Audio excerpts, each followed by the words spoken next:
तर सर्वांना नमस्कार आणि मानाचा समुद्र करून आपण आजच्या व्हिडिओला सुरुवात करत आहोत. तर लास्ट 3 व्हिडिओमध्ये तुम्हाला समजलं असेल की आपण कोकणाला आहे आणि याच्या आधीचे पण 3 व्हिडिओ कोकणातले होते आणि याच्या पुढे सुद्धा अजून काही व्हिडिओ जे आहेत ते कोकणातले येतील.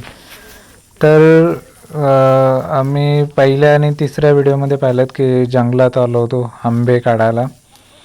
तर जिकडे आंबे काढायला जात होतो ना आम्ही, तर तिथे खालच्या बाजूला ओढा आहे आणि त्या ओढ्याच्या बाजूलाच आमची बाग आहे, जी बाग आमच्या आजोबांनी पूर्ण सजवली होती.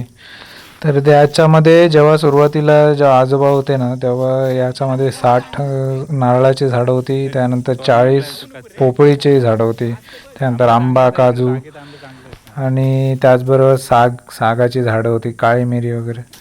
जर आजोबा गेल्यानंतर इकडे बाग, जर तुम्ही मागचे 2 व्हिडिओ बघितले असतील ना, पहिला आणि तिसरा, तर याच्यामध्ये समजलं असेल की किती म्हणजे पायथ्यापासून, डोंगराच्या पायथ्यापासून ते डोंगराच्या वरपर्यंत पूर्ण चालत जायला लागतं आणि ही बाग पूर्ण डोंगरामध्ये. तर त्याच्यामुळे आता इकडे डोंगराच्या बाजूला कोण रहदारी जी आहे ती कमी झाली, तर आम्ही कोण इकडे या बाजूला येत नाही. त्यामुळे बागेकडे दुर्लक्ष झाल्यामुळे जे झाडं जे आहेत ना, ते सुपारीचे झाडं तर सर्व मरून गेली. नारळाची काही झाडं बाकी आहेत. इवन आता बागेमध्ये एंट्री करायला सुद्धा व्यवस्थित जागा नाही. आम्ही वरच्या बाजूने आलो आहे. आधी जेव्हा सुरुवातीला आजोबा होते ना, तेव्हा खालचा जो ओढा आहे ना, त्या ओढ्याच्या बाजूनेच रोड होता, वाट होती. आणि आता ती वाट आहे ना पूर्ण जाळी झाली त्या बाजूला, तर ती वाट तर पूर्ण बंद झाली. इकडे आम्ही वरच्या बाजूने आलो होतो, बागेमध्ये एंट्री केली होती. तर इकडे वरतून उतरायला सुद्धा जमत नव्हतं, कारण इकडे रहदारीच नाही आहे, कोणी येतच नाही या बाजूला. त्यामुळे ज्या पहिल्या जुन्या वाटा होत्या ना, त्या सर्व बंद झाल्या. तर आम्ही असंच वाट काढत काढत काल ती बागेमध्ये उतरायचा प्रयत्न करत होतो.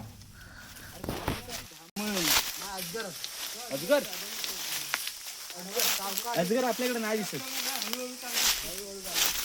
तो अजगर आपल्याकडे आता नाही भेटत.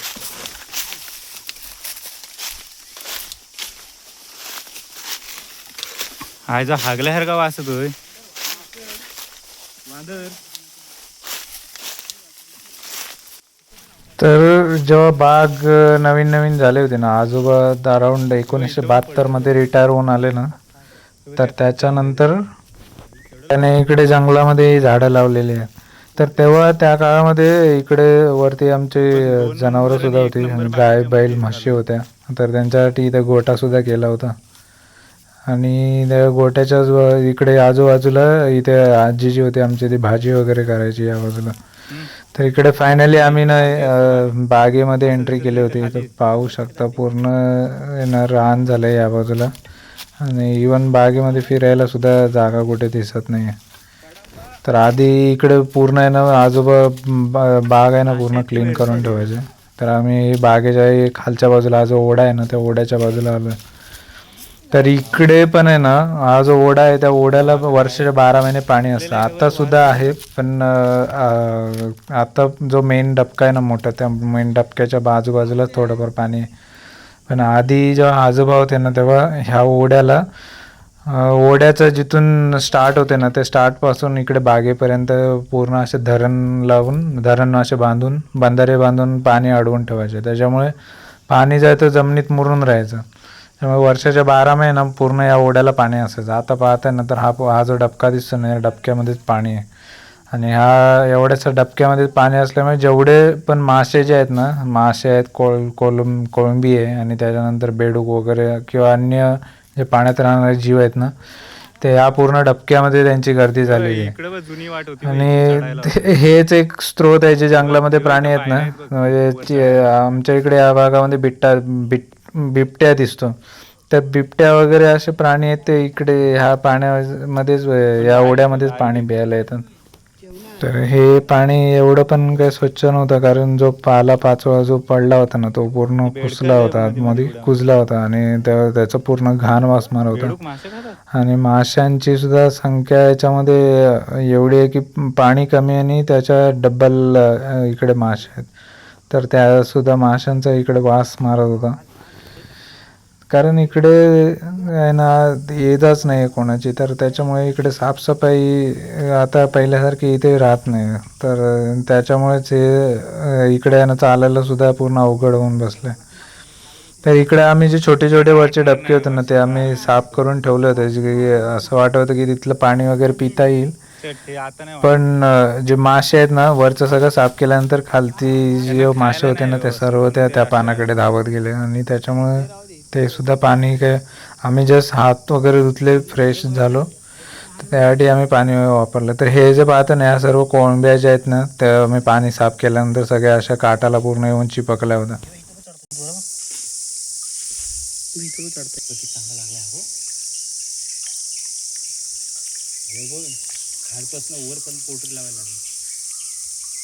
तर आम्ही एवढं लांब पूर्ण जंगलात आलो होतो, त्याच्यामुळे हा जो ट्रेकिंगसाठी जो लागतो ना गॅस, तो ब्युटेनचा गॅस घेऊन आलो होतो, आणि त्याच्यानंतर मॅगीसुद्धा आणली होती.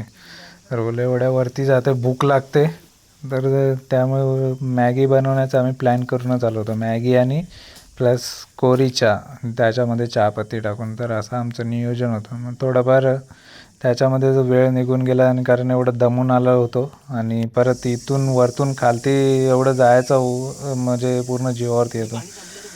तर त्यामुळे आम्ही मॅगी सोबत घेऊन आलो होतो, आणि मॅगी खाऊन नंतर चहाचा सुद्धा प्लॅन आमचा होता. आता काय कशाने खाणार काट काढ हाताने खातो मोठे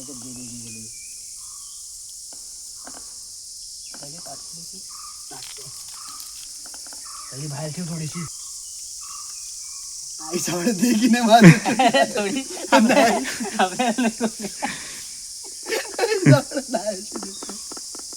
आपल्याला नको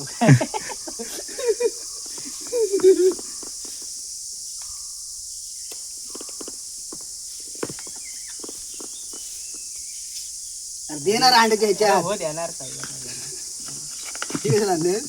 एक्स्ट्रा आणले मी तीनच आहेत बरोबर आहे. 4 वाट नाही घात हो 4 तेवढा तेवढा झाला. ही जास्त आहे ही कमी आहे. अरे सगळ्याला अरे हे वाटणी घालतोय कमी. तर व्हिडिओ शेवटपर्यंत नक्की पहा. जे आपल्या चॅनलचे जे नाव आहे ना कॅप्टनची वाडी, तर त्याचं रहस्य जे आहे ते आजच्या व्हिडिओमध्ये रिव्हील होणार आहे. बरेच जणांनी प्रश्न विचारला होता, तर त्याचं उत्तर जे आहे ना ते व्हिडिओच्या शेवटपर्यंत नक्की भेटेल. तर या व्हिडिओमध्ये ना पूर्ण बॅकग्राऊंड जो जंगलातला साऊंड आहे ना, आवाज पक्ष्यांचा वगैरे, तो पूर्ण ऐकायला येतो, आणि जे जंगलातली जी फिलिंग आहे ना, रिअल फिलिंग ती पूर्ण एकदम घेता येते. कारण पूर्ण जंगल आहे ना शांत आहे, आणि कारण रहदारीच बंद आहे, तर त्यामुळे जे पक्षी वगैरे आहेत ना ते एकदम मोकळ्या याच्याने फिरत असतात. तर त्यांचा जो आवाज आहे ना एकदम कानाला एकदम मनमोहक करून टाकतो. नारबाची वाडी पिक्चर सर्वांनी पाहिला असेल, तर त्याच्यामध्ये नारबाची आहेत ना ती नारळाची झाडं असतात, त्यालाच ते नारबाची वाडी म्हणून संबोधायचे. तर तसंच आमच्या कॅप्टन आजोबांनी ही जी नारळाची झाडं लावलेत ना, तर म्हणून या चॅनलचं नावसुद्धा मी कॅप्टनची वाडी ठेवलं होतं, की जेणेकरून कधीतरी एक असा दिवस येईल की या बागेचा आहे ना पूर्ण व्हिडिओ जो आहे तो इन डिटेल काढेल. तर आता जस्ट असं आम्ही आलो होतो फिरायला, तर त्याच्यामुळे व्हिडिओ जो आहे ना तो एक शॉर्टमध्येच काढला होता. तर एक डिटेल व्हिडिओ नक्कीच इन फ्युचर काढेल. तर इकडे मॅगी खाऊन झाल्यानंतर इकडे चहा बनवण्याची तयारी चालू होती. तर ही गवती चहा आणली होती, त्या गवती चहा बांधण्याचं काम आमचा सिद्धू करत होता. इकडे चहाला उकळी आल्यानंतर इकडे चहाची पात टाकले, कारण कोरी चहामध्ये जर चहाची पात टाकली ना तर चहा एकदम टेस्टी लागते. तर पूर्ण नाश्त्याची फुलान एकदम तयारी करूनच आम्ही आलो होतो. तर मॅगी खाऊन झाली, आणि आता चहा प्यायचं वेळ आली होती. तर चहाला चांगली उकळी आल्यानंतर चहाचा सुद्धा आनंद आम्ही घेणार होतो. बागेची जर पूर्ण टूर करायची असेल ना, तर तुम्हाला कॅप्टन आजोबा होते ना, तर त्यांच्या युगामध्ये जायला लागेल, आणि त्यांच्या नजरेमध्ये जी बाग होती ना, तर ती बाग जर नजरेत ठेवली ना तर नक्कीच बाग पूर्ण फिरायचा आनंद घेता येईल. नाही नाही याचा भरोसा नाही. राहण्याचा जास्त घेतो, राहण्याचा जास्त घेतो. आता आंब्यावरच आम्हाला समजला.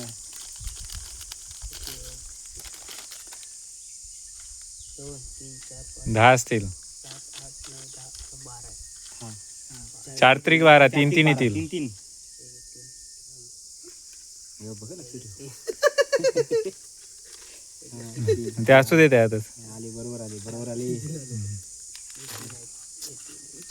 या व्हिडिओमध्ये ना काही जे व्हॉइस आहे ना ते मुद्दाम म्यूट नाही केला, कारण जेव्हा सर्व मित्र जेव्हा आम्ही एकत्र येतो ना तर तेव्हा नॉर्मली बोलणं हे असंच असतं, ते मस्करी वगैरे सर्व चालून जाते त्याच्यामध्ये. तर त्याच्यामुळे जो ओरिजिनल व्हॉइस आहे ना तो तसाच ठेवलेला आहे. 2-3 धरण आहेत तिकडे त्या बाजूला. बंदर बांधलेला आहे. हे काळी मिरीची किती? हा एक, 2.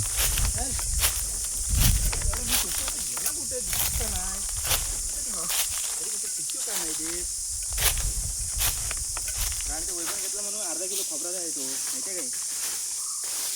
मेहनत किती लागली त्याला मला दगडे मारायला.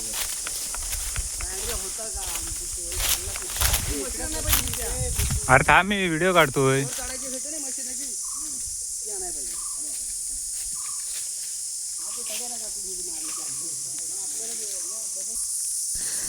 तर इकडे ना सध्या एवढे समोरचे पाहतोय ना तर तेवढेच नारळ जिवंत आहेत. आणि नारळ कसं आहे, नारळाला पाणी असेल तर नारळ चांगले एकदम भरतात वरती. आणि नारळाचं जी साईज आहे ना, फळाची साईज ती सुद्धा एकदम मोठी आणि पूर्ण पाणी भरलेली असते.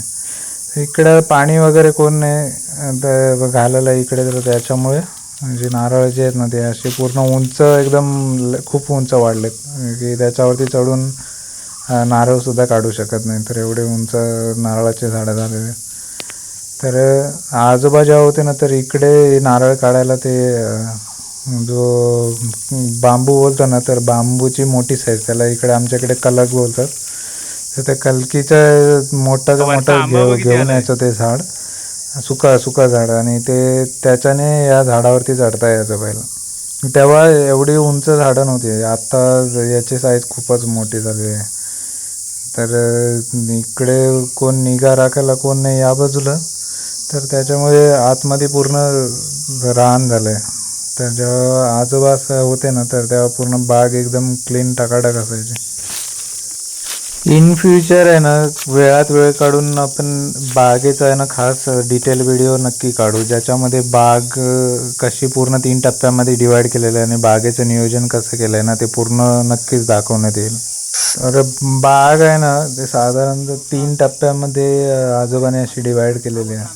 म्हणजे खालती जिकडून ओढा आहे ना, तो ओढ्याच्या बाजूला एक मेन टप्पा आहे, आणि त्याच्यानंतर जिथे काळी मिरीची झाडं होती ना तर त्याच्या वरच्या बाजूला हा समोर पाहतो दुसरा टप्पा आहे, आणि त्यानंतर मध्ये छोटासा असा ओढा आहे ना, तो ओढा क्रॉस करून पुढे तिसरा टप्पा आहे. आणि ते हे आहेत ना मेडका, ते मेडकांना ना डबे लावलेले होते, आणि त्या डब्याला जसे ते मेडकानं म्हशी शिंगा घासायची ना तसा तो डबा वाजायचा. म्हणजे कोण रानातला विनातला कोण आला ना तर त्या आवाजानं घाबरून जायचं. तर व्हिडिओ शेवटपर्यंत पाहिल्याबद्दल तुम्हा सर्वांचे मनापासून आभार. पुन्हा भेटूया अशाच कोकणातल्या नवीन व्हिडिओमध्ये. तोपर्यंत काळजी घ्या स्वतःची आणि इतरांची सुद्धा. धन्यवाद.